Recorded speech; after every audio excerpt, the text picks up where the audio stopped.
Everything in my life was focused on having a whole lot of people accept me. And my actions had brought me to a point where I was getting recognized, but I was getting recognized for the ugliest, most hated things you can do.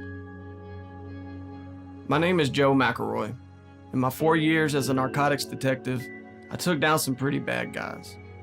Eventually, I became one myself. My story starts when I was just a kid growing up in Arkansas.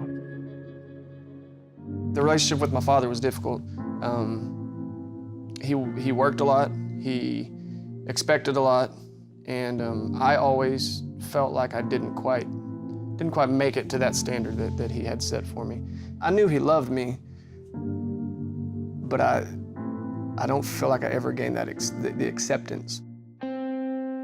So when I got to high school, I discovered ways to get people's attention. I found that when I drank and when I got loud and showed off or fought or whatever it was, people would look at me and smile and laugh and thought I was funny or crazy or whatever you wanted to call it.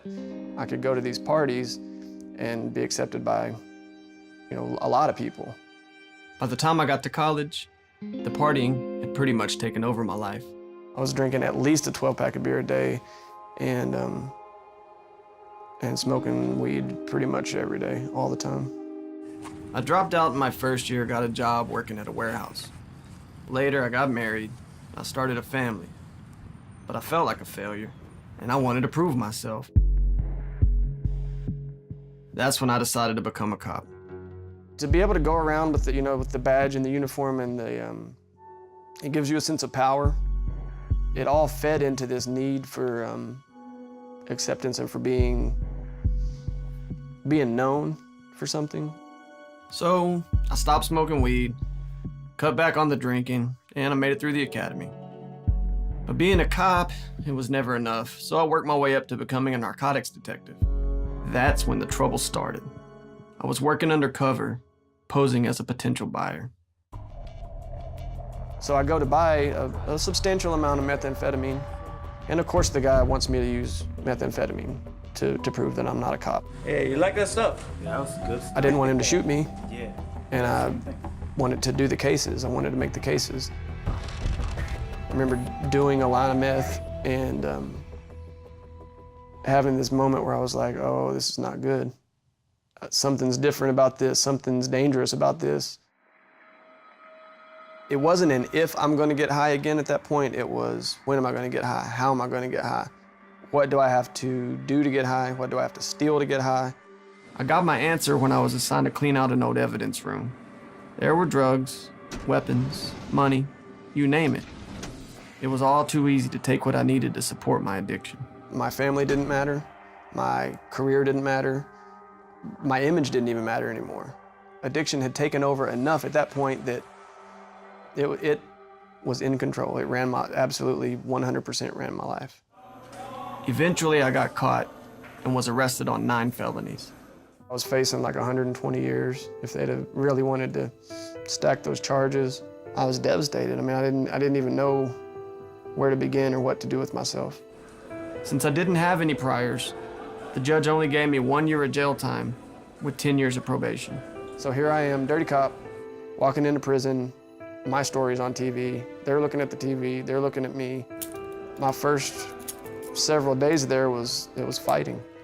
It was really getting beat up. One day I knocked over a stack of food trays just to get put into solitary confinement for protection.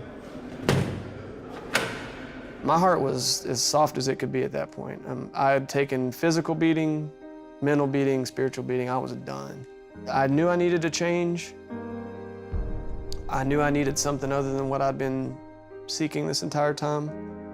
And the only person I knew to ask for help from was God at that point, and invited him to come work in me. Jesus, forgive me, please forgive me.